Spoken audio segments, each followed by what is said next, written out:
Welcome to the Heavy Spoilers Show. I'm your host Paul, and if you've seen the Marvels, then you'll know it teases a big thing with the ending. Though the movie's getting mixed reviews, I actually think the final few scenes might tease something major coming down the line. Not Jonathan Major, something else, a war of the worlds that pits two franchises against each other. Throughout this video, I'm going to be going through that big scene and giving my viewpoint on what I think's going to happen.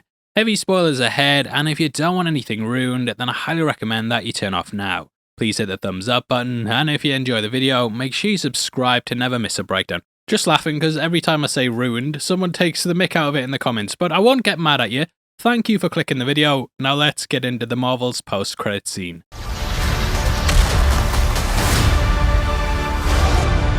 She tore a hole in space. There's a different reality leading into ours. So the movie ends with an incursion, bringing two realities hurtling towards each other. Faced with no other option, Monica ends up flying into the other side to help close the barrier. From here, she gets stuck on the other side, which leads her meeting some familiar faces. I feel like this was kind of an act of desperation, and Kevin Feige was just like, go get the X-Men. Marvel's popularity has kind of waned in the past, however, this is the trump card that everyone just wants to get to, so yeah, I'm kind of glad that they pulled it all out here. Just when I thought I was out, they pulled me back in. Now, incursions are a major thing that pulls from the comics, and if the worlds collide, then the entire universe is destroyed. This is because we learned there was a higher power known as the Beyonders that had placed a molecule man into every single universe. This was someone who was the same across all realities, and thus he could act as a multiversal bomb to destroy the multiverse all at once. Setting him off would then wipe out all existence, but then someone else came into the fray. That was none other than Doctor Doom, who'd formed a religion around himself with his followers, the Black Swans. These swans would then travel through every reality and wipe out the molecule man so that he couldn't be detonated. Now this in itself had a domino effect where it started off the incursions that sent the worlds towards each other. Here though, incursions, they work slightly differently, with them being caused by someone dreamwalking into another reality. I also think a person's presence there might cause things to set off, which is why Into the Spider-Verse we had something similar with 2099 going into an alternate universe. At the end of Multiverse of Madness, Christine also warned Strange about staying too long in an alternate reality, and thus I think it's mainly tied to someone's presence. Either way, Darben's what brings these worlds together, and this is caused by her opening up portals that destabilize reality. We close out with Monica being trapped in one of these, and at these points she wakes up in a hospital bed.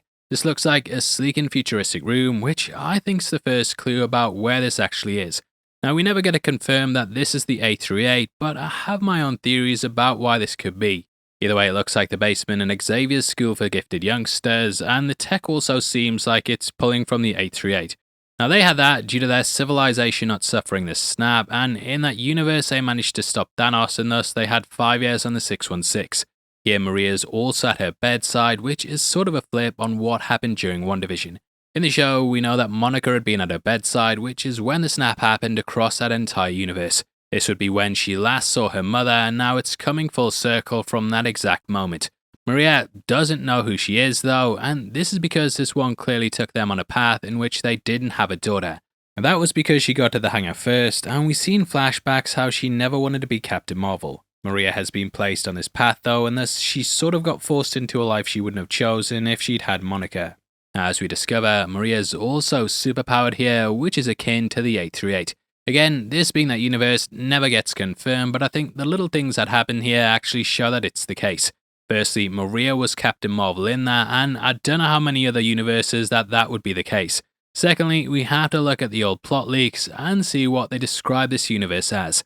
They too said that this was the A3A and that Maria survived her encounter with Wanda. She of course also had Captain Marvel's powers, and we've seen in the films how strong this makes Carol. Girl got headbutted full on by Thanos and didn't even flinch at shit, and yeah, very, very strong. Thus I think the rubble falling on her, that just knocked her out, and since then she's went to the next level. The costume here highly resembles Binary's, and she also gets referred by that name too. Binary is basically the next step up from Captain Marvel, and her getting beat like this could have made her go that route, which would explain why she's had the costume change. Now on top of that, there's also Beast, who's fully CGI. Let's go, baby! He looks exactly like how he did in the comics and cartoons, with the man even rocking little spectacles. Once more, he's voiced by Kelsey Grammer, and this could show the way that they're going to be taking things. Now, in case you don't know, the comics had a group known as the Illuminati. The Illuminati? The Illuminati, who are basically a secret society that control world events. Amongst the members was Professor X, but eventually he ended up being killed. In death, Beast took up the position, which could also explain why it is he's here. The 838, of course, had its own Illuminati, and on top of that, Professor X was killed. Like, man legit got his face torn apart. However, as Beast mentions, he's gonna go and inform Charles, which might negate our 838 theory. As we know though, Professor X has died more times than Kenny, and he's been brought back to life multiple times. Whether it's The Last Stand, in which he was teased in a post-credit scene, or whatever, the man keeps coming back, and yeah, he can't be killed. This is because the guy can actually transport his mind at the moment of death, and thus inhabit another body and just keep living. Now, he might still be part of the Illuminati, however, due to their numbers being so low, they might have recruited other members. That could be Beast, and again, I think this is the world we visited before, and that it could be setting up things for where we're gonna go. Now in the comics, after all the incursions whittled down the worlds, we were left with just the 616 and the Ultimate Universe. These two ended up going head to head, which culminated in both Earths then being destroyed. Dr. Doom then brought fragments of every world together, and he created something that was known as Battleworld. And that's skipping ahead, and instead, what I think we're heading towards is the idea of two worlds duking it out.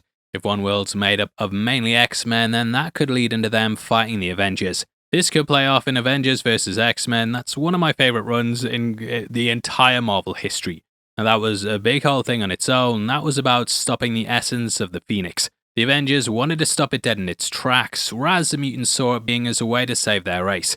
Instead with this, I think we could have basically what's at play in the Ultimates versus the 616 and use the basis of their survival to kickstart this conflict.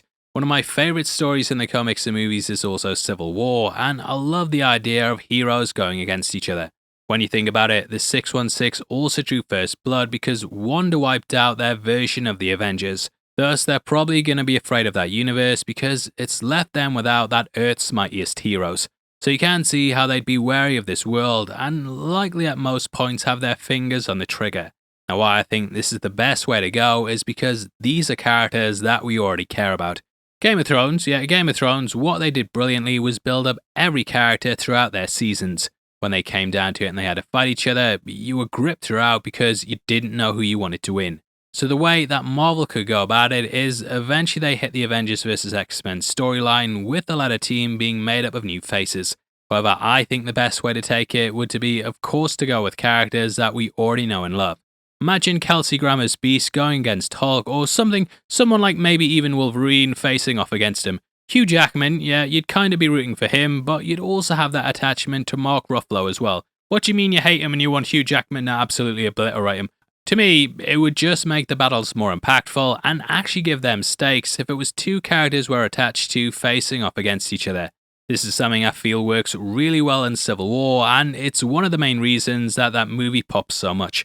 Sure, the airport scene, you know everyone's holding back, and they all kind of make jokes about fighting with each other. But come that final fight with Tony versus Cap, you know that battle could actually go either way. Tony, of course, discovers his mother was killed by Bucky, and all that holding back's now gone out the silo. Maria being there for Monica could add some interesting dynamics too, because you've got someone whose mother died before they got to say goodbye. This is a reality in which she's still alive, and thus they could add something in where she's desperate to be with her. Monica could really struggle with whether to help to destroy this world, as in doing so she's going to kill this version of her mother. It could really add some complexities to it and make it so the MCU has some shades of grey that it's sorely been missing for a while now. I think just having these two teams go up against each other could also add to the complexities that we have in the comics. For example, in the wake of AVX, Captain America became part of the Illuminati. However, when the incursions happened, they realised he wasn't willing to destroy other worlds, and thus they erased his memory. Eventually Cap found out and went to war with the Illuminati, who were then forced to go out into hiding. Now these sorts of things could be adapted into a really great story, I think, and honestly, I kinda hope we get something like this before Secret Wars. That could then have both worlds being destroyed, and then Battleworld gets stuck with two sides that now have to work together. This Earth could also potentially be where Dr. Doom's based at, and maybe even the Fantastic Four characters. Reed, unfortunately, he got turned to Mom's spaghetti like it was the 838 mile, but the other members of the team could then be brought across. Another Reed could then be brought into Battleworld, as in Secret Wars he was also thought to be dead. Reed emerged at the end to then stop this doom, and though it's going to be Kang focused, there is a lot they can do with it. So yeah, lots of different ways I think they could be taking things, and obviously let me know your theories in the comments below. There's also that Young Avengers film that's teased too, and I'm guessing that we'll get an announcement for it shortly. Might not even be the A3A, and that could be a reach, but I think some of the things I've talked about here could hint at that being the case. I would definitely love to see an Avengers vs X-Men movie, and this could be built upon further in Deadpool 3. As we know, that's 2 setting them up, and due to the score here, it could even be the main X2 timeline. The score for that film's also used at the end here, and Deadpool's also basically in that universe. I don't know for definite if that's the case, because the timeline's all over the place, but personally, I think it's better to go with a universe where we already know the characters, and instead of having 2 superpowered Marias, we just have that one who survived. I don't know, the more variants of characters I see that have already died, the less threatening they become, which is kind of a problem that I also have with Kang. Either way, this credit scene's got me so hyped, and I think I might just be one of those morons, because like, yeah, whatever mate, who cares about the movie? Post-credit scenes saved it. I'm one of those clapping seals that just claps for cameos. Now, I'm probably not going to do a big movie breakdown, so I thought I'd just give my thoughts on it now, in case you guys wanted to know. If you don't like your heavy spoilers being a critic, then this is your chance to check out, and just think about me saying whatever you wanted me to make you agree with me. I was really positive, guys, or I was very negative, depending on what you thought. Now, fortunately, I think watching Loki and then going directly into this hurt this movie a hell of a lot. Though I wanted to like it, the flaws were pretty bad, and I think tonally, this was all over the place. One minute you'd have a really serious scene, and the next moment you'd have something really stupid. Editing wise, you can also tell they cut a lot out too, and it just means that there's little to no character development. I'm gonna give it another go when I've had a break, get some distance from Loki, but the movie's clearly being cut and reshot to shit to try and form something coherent. Darben, she might be up there as being one of the worst MCU villains too, and she's in line with the weakest ones from Phase 2. Everything is just scene, and instead of giving us moments to see the characters' inner thoughts and feelings, we just jump from one place to the next and forget about all that's just happened. Felt like the whole thing rushed through things as quickly as possible to get to the ending tease, because they wanted us to basically say like, look, there's good stuff coming mate, don't judge it all on this. However, I wish they just made the flashback its own movie, and then I feel this would have felt more impactful. I think the 60% on Rotten Tomatoes, aka a 6 out of 10 rating, that's pretty fair, and though it's not the worst MCU movie, I wouldn't put it anywhere near the top. I think this film's indicative of all the issues there's been with Phase 5, where we're just getting content for content's sake, rather than it feeling a story needed to be told. You can definitely tell Feige hasn't really been supervising this stuff like he used to, as Fury from Secret Invasion's like a completely different person. This would be like if Tony watched Spider-Man die in his arms at the end of Infinity War, and then showed up immediately busting out jokes.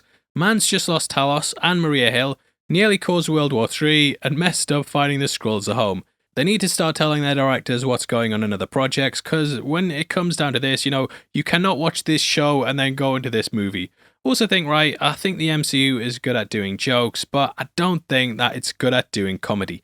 Does that make sense? I said they're good at doing jokes, little quips, but they can't do comedy, and you can tell when they've written entire scenes trying to be funny, it just feels like an SNL skit. So yeah, in the end, I'm going to give it another chance and try and watch it without one of the best MCU things hanging over my head. Also, maybe the movie, maybe it just isn't for me, you know what I mean?